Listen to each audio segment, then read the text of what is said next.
Hi, everyone. Welcome to the Chess for Life Spotlight. I have a special guest today with me, and I'm National Master Elliot Neff, CEO and founder of Chess for Life, and your host. Christos, thank you for coming on board with me today. And would you mind introducing yourself a little bit, telling our audience a little bit about who you are, where you come from, what it is you do in your life right now? Thank you for having me here. Right now I'm in Seattle, Washington, and I play a lot of chess. I do a lot of sports at school, and I'd say the two most interesting things right now for me are math and chess. But yeah. Very cool. So math and chess, those are both, thinking activities, train your brain, work on those. There's a direct correlation, they say, between math, music, and chess. You mentioned Mhm. sports as well. What's your favorite sport? Oh, it's funny that you asked. I do martial arts, and Nice. I'm planning on doing frisbee and cross country at my new school in a little bit. And I also play basketball for fun at school. And yeah. Nice. Sounds like you do a lot of things. Mental exercise, physical exercise. That's really cool. And do you mind telling our audience how old you are and what grade you're in? Sure. I'm 14 years old and I'm in eighth grade. Awesome. Well, thank you for joining me today.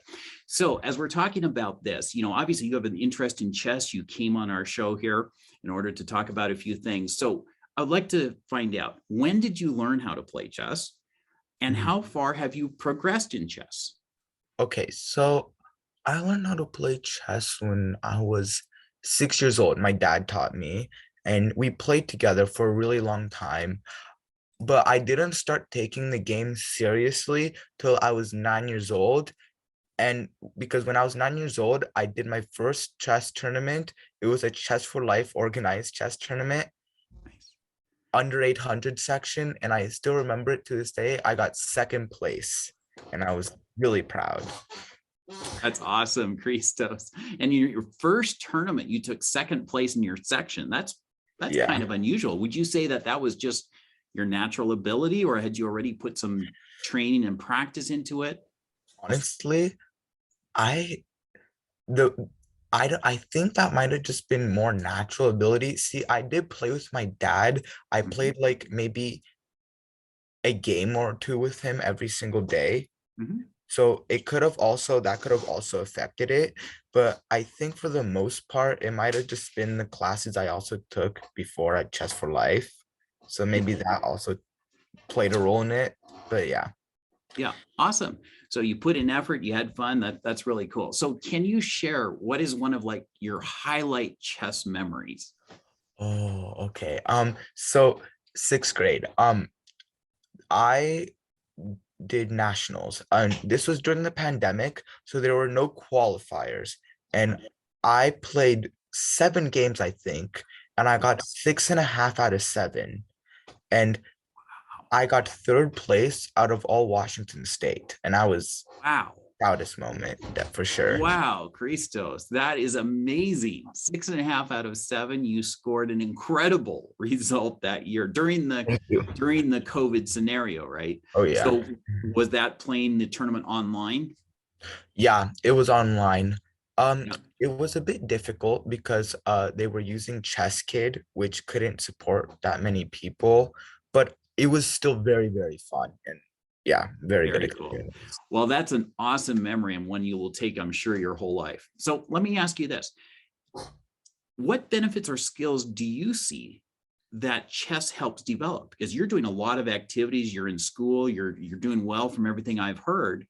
So what is it? Do you see any connection between chess helping develop those perhaps other areas? What benefits do you see from Ooh. chess outside of just enjoying the game?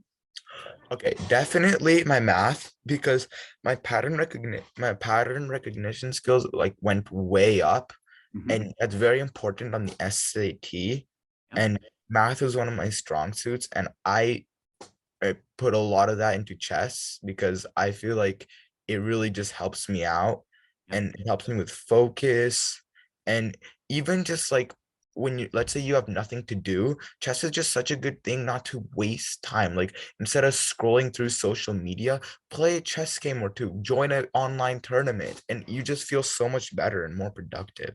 So yeah. Yeah. Awesome.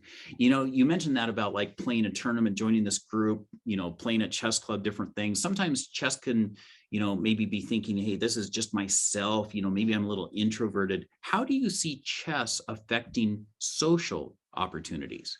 Ooh. Actually, I have a very good amount of friends. It doesn't affect my social life at all. I don't think chess has ever really affected me.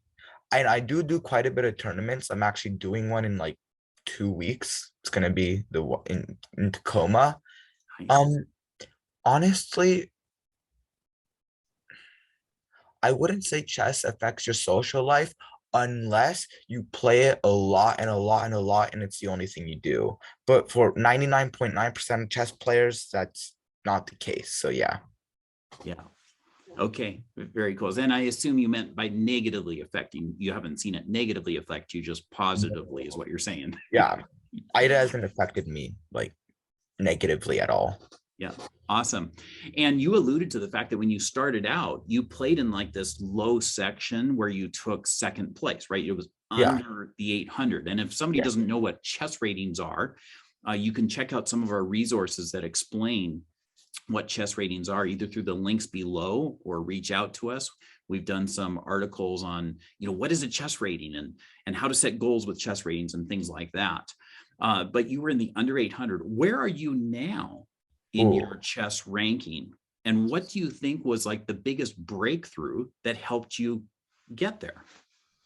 Okay. So, um, right now, I am roughly 1700, give or take USCF and Northwest. The last time I checked, at least, and I think it's still somewhere around there, if not a bit higher. I'm roughly maybe 2000 something online, and Congratulations. thank you. And yeah, honestly, I think like, wait, sorry, real quick, what was the Yeah. question again? So, you know, that's where you are now, which is an incredible progress Hmm. from when you were in the under 800, right? Yeah. Because 2000s is approaching master at 2200, right? So you've made significant progress over the last few years. And I was asking, you know, is there something that really stands out to you as, let's say, a key moment that got you to make a breakthrough to that next level? Was it something mental, something you did, some focus, some strategy? Can you just share what to you was, let's say, how you made that jump? Ooh, definitely learning ideas. Like what I mean by that is, so when I first started out, especially like maybe like a year and a half ago, I just played chess. I didn't really understand what I was supposed to do, and just slowly learning those ideas while also building up strategical and just better openings and end games and just Mhm. better tactic visualization and stuff like that. Like I just feel like the most important thing is just learning what you're doing. Mhm. And I think once I started learning that, started learning the ideas and what I'm playing and like why I'm even playing it and like what does this even accomplish in the first place? That's when I really started improving. Yeah. Nice. Nice. So, you know, at Chess for Life, we talk about 10 life skills or mindsets of success, like win, draw, learn, right? Always improve, can do attitude, better together, healthy habits, right? Respect, focus, sportsmanship, all these different life skills. If you were to think about those mindsets that you've encountered at different times, what one of those would you say most you relate to in terms of what you've learned from or applied in your life? Definitely healthy habits. Um, How see, so? How would you describe it? okay, one of them is just at school, getting homework done, just being more productive Yeah. and stuff like that. And a very big one as well as with chess, where I started playing more slow chess, Yeah. developing better just cognitive ability and just being like just taking my time more, which not only helped chess but also helped with other stuff because I always like to rush things and get them out of the way. And I really took the time to actually focus on something and try to really do a good job. And Yeah. Nice. Nice. That's awesome. Thanks, Christos, for sharing that. And, just a couple more questions here. Let's take this forward to your life, right? You're 15, you're in 8th grade, but what's something big you want to accomplish in life? Sometime in the next year, 3 years, 10 years, your choice, what time frame, what's like a big dream of yours that you are just eager to accomplish? definitely number one, getting into a good university. But I think the biggest one by far is getting a master title before 18. Wow, that's a big goal, right? Master title is a rare achievement just because of the effort and commitment it takes. But yet you've made tremendous progress towards that. So I applaud you getting a big goal like that. And then obviously you have to put a plan together, right? And you've already been developing healthy habits that will help you achieve it. So awesome. Congratulations on that. I Yeah. would love to reconnect right before you turn 18 and let's measure your progress and have you hit that goal yet. I remember setting that goal. I was a kid, I was a teenager, and I wanted to be high school state champion. And I realized that the state champion at the time was a master level player. And I went, well, I guess I better be a master too. And I set those goals and then I set a commitment to effort. And it's another story, which I talk about in other videos, but it was an amazing experience that helped me in life apply that same thing to everything I do. So anyway, thanks for sharing that. Now you've participated with Chess for Life over the last number of years, right? That's how we connected. And you had reached out to me at one point for an interview for your school. And, you came to quads early on and Oh you yeah. weren't that much into chess and, you played in these events. You were in the night level with Chess for Life at one point, I believe went all the way up through our queen level. What motivates you to continue learning chess? Why do you want to keep getting better? And let me also ask this. And what did it feel like to play in a quad or one of these tournaments for the first time? Can you share answers to those two? Definitely. So, first of all, what motivates me is I just love the game. I feel like I'm very blessed because like the motivation's just there, and I don't really need to push myself at all. It's like I want to study You this love it. opening. I'm gonna study the opening. Yeah, I love it. So the motivation is just natural. It just comes. And first time playing quads, the first time playing any tournament, I get this weird feeling in my stomach. It's like worry, but also excitement. And I love the feeling. Yeah. And yeah, that was definitely the first that was definitely the feeling. Like just my A little bit stomach. of the butterflies, The right? butterflies, exactly. Yeah. Yeah, that nervous tension before a competition, which if you learn to channel that into intense focus, right? Yeah. It's like getting in the zone and competing at your optimum. Okay, I'm kind of interrupting you there. So then what was it like to play in your quad that first time? And do you remember? I don't I don't remember the exact date, but I'd always remember having a lot of fun. I made a ton of quad friends, and during the breaks, I'd hang out with them, analyze games, do some just fun stuff. And I don't remember the exact time I started quads. I think I was maybe 10 years old, but I do remember just like I loved how it was set up, the rounds. It was neat, efficient, and I just really liked it because I got to play kids my level. So yeah, I'd say that's Nice. Exactly. And the quads were designed so you play people close to your own level, right? yeah. And if you win, your ranking goes up and then you join the next group next time. And so you're slowly playing people a little bit stronger, strengthening your skill as you go. Which is cool. So we're getting down to my last couple of questions. Okay. But before we do that, I do have a final question, but before I ask it, I did want to mention, I have a special gift for you today, Christos. I wanted to gift you a copy of my book. A Pawn's Journey. I Really? published this book. It's a novel telling the Hmm. stories of many of my true life students and how chess has transformed their lives. So I'm going to send you an autographed copy just for you as a thank you for coming on today and sharing our time. And I know you weren't expecting that at all, but I wanted to share that with you because I think you'll enjoy and maybe even find yourself in some way relating to some of these true life stories Hmm. that are in this book. So we'll get that out to you afterwards. And so So here we glad. come. My final question to you, and Uh-huh. then if you're up for it, I'm willing to challenge you to a speed chess game. But my last question, Yeah.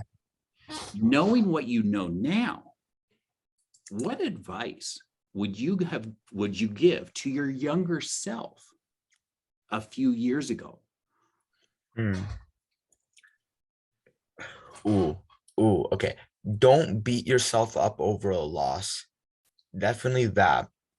Just don't be so harsh on yourself. You played a good game, even if you lost it, and try to get the most out of every game. Analyze it afterwards, save the game, and look back at your progress. See what you've done. See, I back then I hated analyzing my games. I thought it was a waste of time, and I only have a very select few games like of just me a couple years ago. I always just sometimes go back and just see the progress that I made and sometimes be like, oh my God, how did I play this and not lose immediately? But at the same time, it's just fun and very educational, kind of inspiring as well. That's It- awesome advice, right? To just not Mhm. beat yourself up when you lose, when you make a mistake. Yeah. Just instead try to have that mindset of let me get better. Let me try again. Can do attitude, right? That resilience and grit. And it looks really like you've developed that over the years. But what Yeah. I'm hearing you say is, hey, I wish I developed it sooner. So anybody watching, right? There's a tip from our young guest, Christos. So are you ready for a speed chess match now? Yes, I Do you am. prefer Chess or chess.com? I use Lichess. Okay, so we can do that on Chess. We'll set it up here. And here we go. So I'm on Chess, and I will hit play with a friend. But what time control? Do you want a 1 minute bullet game or do you want a 3 minute challenge? What's Let's your do 3 minutes so I have more time to think. 3 minutes? I'll play with it, play with a friend. Do you want it to be, we'll do a casual game instead Sure. of rated. And how Mhm. about random color? So we're not sure who it's going to be. Sure, that works. Okay, so I'm setting that up here. I have the link. I'm going to share my screen if that's okay while Hmm. we're doing it. That's fine. And I might not comment during the game, but we might comment right afterwards if we can. Does that Sure. sound good to you? Sounds great. Okay, so I'm going to share my screen here in just a sec. Here we go. Share. And I've got a link here I'm going to put into chat for you. Okay. Okay, here we are. 3 minutes.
Mm.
Ah, and time is out. Well, thank you, Christos. And with this game here, many times what we can now do, if we wanted to, is take time and go look back at it. And I think you had a great position. You had pressure on me in this game, but congratulations on playing that match. You could go back and now we could click through the game, and you put a lot of pressure on me, tons of pressure. And here I'm trying to get some counterplay, but you're played so strong. I think this one move right here felt like a really powerful chance for you to play your rook in here, pressuring my queen. Yeah. And that would keep your initiative on. Because then if you play here, up there, then I'm forced back, and then maybe you can just take out my knight and win some material. Yeah. So I thought that was one chance for you. So there's always a way we can learn from it, right? Yeah. So as we spoke about today, thank you for joining, right? We can win, we can draw, we can learn. It's been a pleasure connecting with you. And to all of those watching, hey, remember to like and subscribe to the channel so you can see more of these things. And if you want to build skills like Christos did, we're putting a number of links below this video. Thank you again for joining the Chess for Life Spotlight, and hope to talk to you soon.